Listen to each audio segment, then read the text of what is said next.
Sharper insights, y'all. Sharper insights, y'all. Sharper insights, y'all. Sharper insights, y'all. Sharper insights, y'all. Sharper insights, y'all. Welcome to the podcast. Sharper insights. Did you know? Did you know? Did you know? Did you? Okay, Lauren, I've got some did you know facts about St. Patrick's Day. Yes. So, do you know why we celebrate St. Patrick's Day? No, not officially. Okay, so St. Patrick's Day celebrates the life of St. Patrick. He was the patron saint of Ireland. He was a missionary that was credited to bringing Christianity to the country of Ireland. He established monasteries, churches, and schools, helped develop the country as a whole. Ireland has been celebrating St. Patrick's Day since the 1600s. With good reason. With good reason, right? And so it is something that was actually a Catholic holiday. However, it became a public holiday in 1903, and that's the St. Patrick's Day that we know now. Okay. So it is celebrated on March 17th because it's actually his death day. Huh. Not his birthday. Not his birthday. It's his death day. Interesting. He died March 17th of 461, so he kind of lived a long time ago. The first transition into the parades and the festivals that we have now. What we know as St. Patrick's Day? Yes. Actually, first parade was held in America, but predates the USA. So it was back in 1601, and it was in a funny state called Florida. Oh, Florida. Yes, a Spanish. I've heard of it. Yes, heard of it. I would hope so. But it's actually where a town is now called St. Augustine. It was a Spanish colony back in 1601, and they're the first record of having a St. Patrick's Day parade. Wow, that's really cool. Yeah. And so since then, we've got big cities like New York, Chicago, Boston that have really big celebrations. And so New York actually has the first civilian parade, and it's 5 hours long. Wow. New York is known for celebrating St. Patrick's Day because of the Irish immigration that happened. And so they are all for a little St. Patrick's hoedown. I like that. For Celebrate, sure. For sure. I do know about them turning the river green in Chicago. Yes. Do you want to know why it's green? Yes. I've always wanted to know why I need to wear green. So shockingly, before it used to be blue, majorly blue, some red, but during the Irish Rebellion, they switched the color to green to oppose the redcoats. Rebels. And so during the rebellion, they would sing a song that's called The Wearing of the Green. Nice. Yes. Some people might know about a thing called a leprechaun. Yes. Well, I've heard of those guys too. Leprechauns. If you're wearing green, you are invisible to the leprechauns.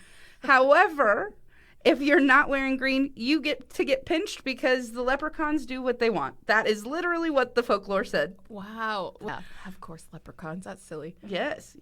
So there's a little sharing. That's cool. Absolutely. There's a little tidbit on St. Patrick's Day and why we celebrate it now. Yeah, and I know that we just passed St. Patrick's Day over spring break, and it's always kind of a fun celebration around town, but now I'll know why. Now you have some history. Yeah. Drop some knowledge on people next St. Patrick's Day. Yeah, tell people about the leprechauns. About the leprechauns. Oh, and being a rebel and wearing green. Yes, exactly. Thank you. Of course. All right, part of our Did You Know is going to also talk about Women's History Month. Did you know it's Women's History Month? Thank God I did. I'm a lady. Yeah, we got to celebrate those ladies. We're going to start off with Dee Dee. She is great. She's our fearless leader. We like to tell her that. She'll tell you no, but she is.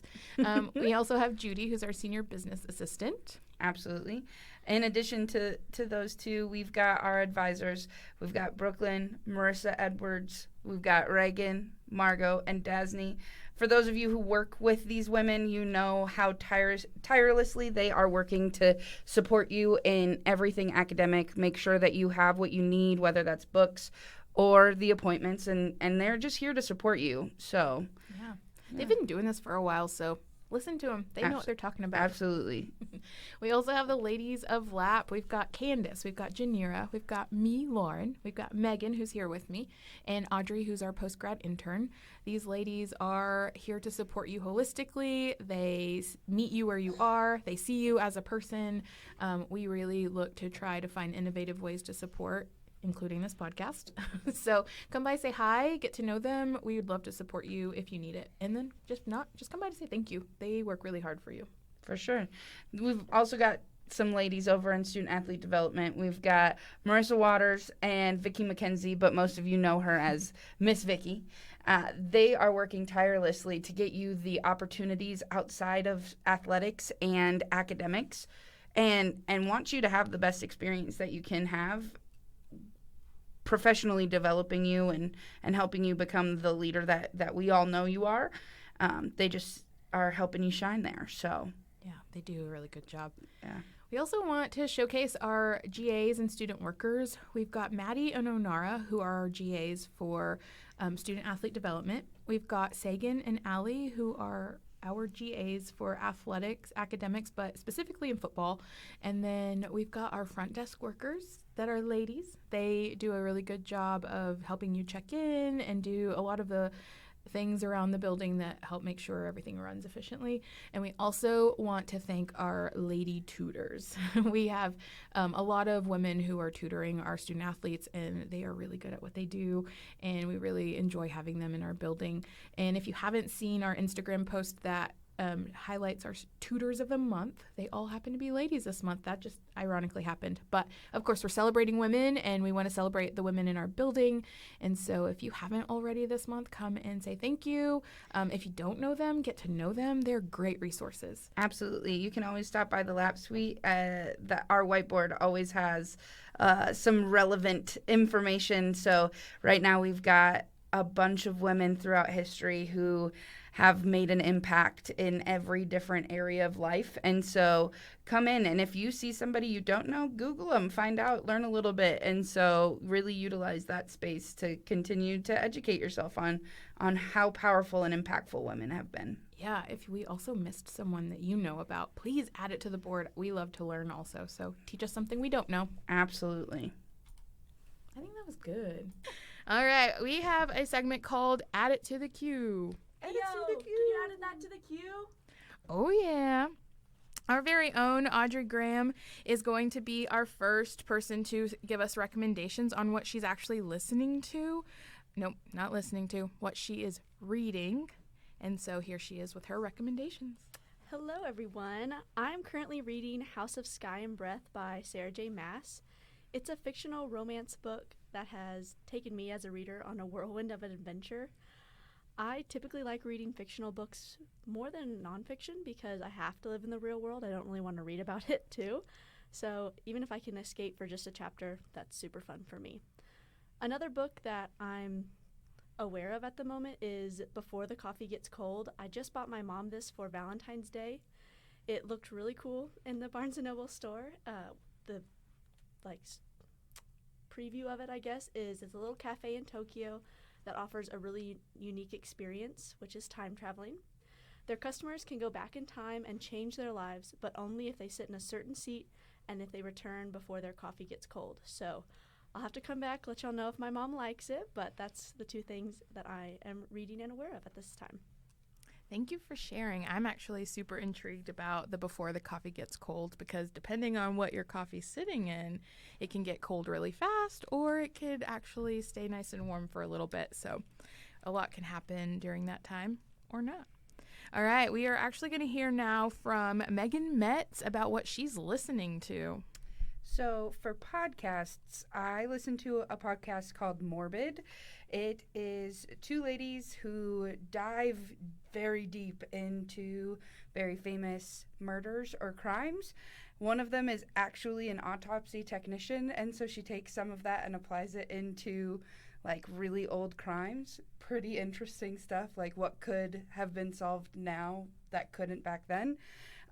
When it comes to what I'm listening to musically, I am definitely listening to Noah Kahan, Benson Boone.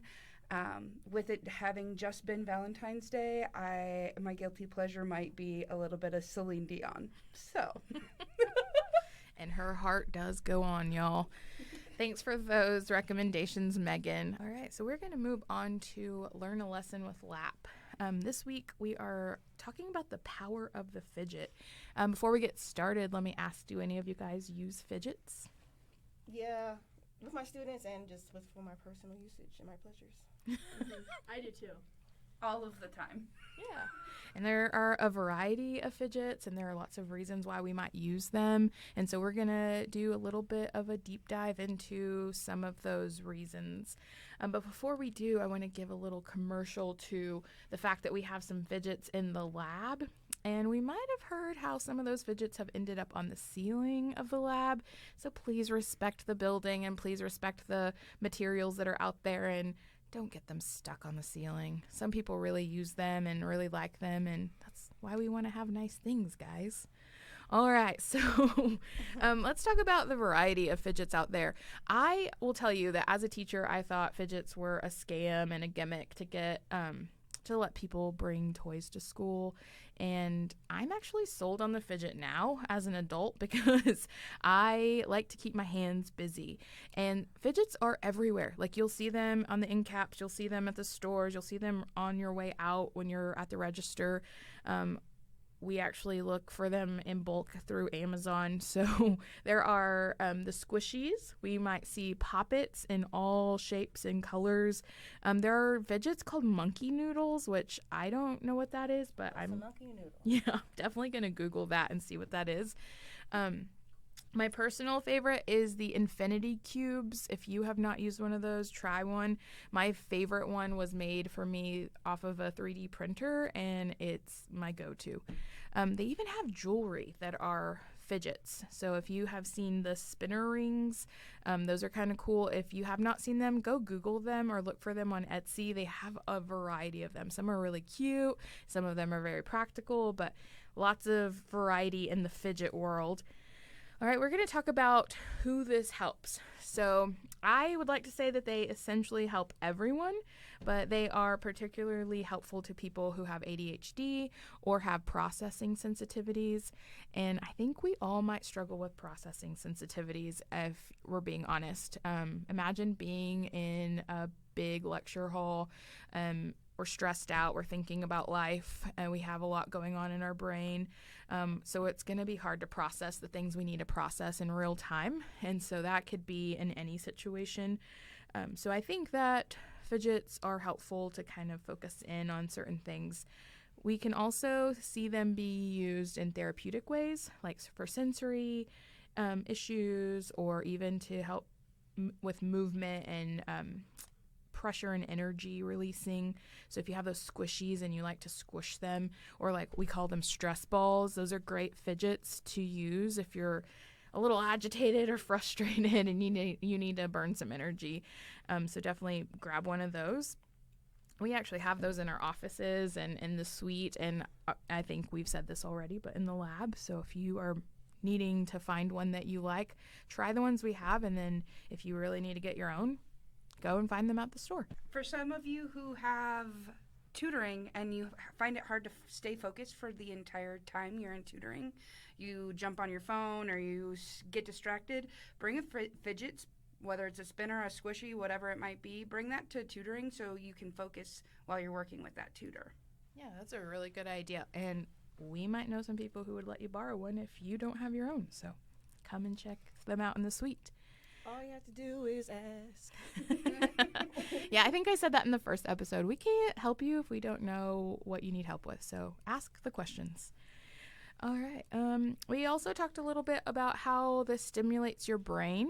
It provides that movement when you are required to sit for a long time. So kind of like Megan said in that tutoring session, if you're in a session with your wonderful learning specialist, or if you're in a lecture hall and you're having to listen to that professor drone on about history for an hour and a half, bring a fidget. You can't move, like you're not allowed to just get up and go all the time, so having that small movement will help stimulate your brain. All right, is there anything else you want to add to the fidget in quieting the noises? Every fidget is not made for everybody, but everybody's made for a fidget. I think she just made her own fidget commercial, y'all. But she is not wrong. I'm actually going to include down at the bottom some links about fidgets, some information, and there's also a really fun video that talks about picking the just right fidget and knowing when to use them and knowing when to put them away and knowing why certain fidgets were made. So that's kind of cool. So make sure you look at that. All right, we're going to end up our podcast episode today with a few shout outs. So first and foremost, we want to shout out to Amazon. We order lots of fidget toys there. We actually have a bucket in our suite with some that you guys can take for the keeping. Y'all can have them and use them in class. I like to keep mine in my backpack. I like to keep one in my pocket. I know that's weird, but when I'm in the office, I have one in my pocket. I don't have one today right now, guys. They're all looking at my pockets. I don't have one now. I did. I'm lying right now, but in the office, I usually have one in my hand or in my pocket. I also would like to shout out Student Athlete Development and SAC. They provided a bucket of fidget toys in the lab. There's one in the front and in the back lab, and I know that I've seen students like picking them out, sitting down and doing work with them, so I know they're a hit. And just like I said earlier, please respect the material. If you want to wipe it down, if you don't like stretch it and bust it, don't throw it, don't do the things you're not supposed to do. We're all adults here. Are we? We should be. You're right. If we're not, we should at least start acting like that a little bit. But just be respectful of the space and the materials so that we can continue to have fun things. All right. Is there any other shout outs? Oh, I do. I missed a few. All right. I do want to give a special thanks to Audrey for her recommendations. Woo! And another special thanks for Megan and her listening recommendations. Woo! Yeah, I think my challenge to you guys is to check out a new podcast or pick up a book that we're recommending. You can listen to books, you can read them. I know we don't all have a lot of time, but it's a great way to fall asleep at night. It's a great way to put yourself to bed. So if nothing else, grab a book to help you fall asleep. All right. Well, as usual, I hope you have left here a little sharper.